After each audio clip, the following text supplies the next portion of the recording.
सबा, उसने आपको मारा है ना? तुम यहाँ क्यों आ गई बेटा?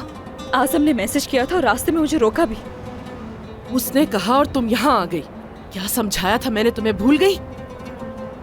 अम्मी, उसने दोबारा आपका फोन लिया और आपके नाम से मुझे मैसेज किया। मैं आपके लिए परेशान हो गई तो इसलिए आपको देखने के लिए फौरन आ गई।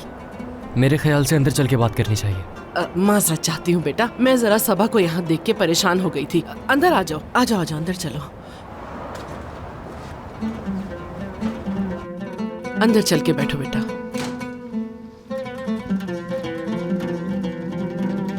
बैठ जाओ बेटा सिनान।